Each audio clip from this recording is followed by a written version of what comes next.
Hey folks, so yun, sobrang nakaka-shock niya news. Si Gloria Romero ay pumanaw na.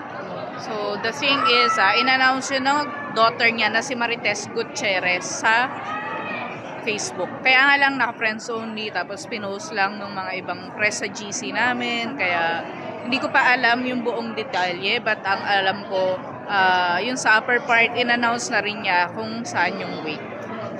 I mean, well, in-announce siya pero putol. So, hindi ko nakita kung saan yung wake. But, kung namatay today, I think baka wake na later o kaya bukas. So, antabayanan na lang natin if may lilitaw na cause of death. But as far as I know, nag-tribute kay Miss Gloria Romero February last year.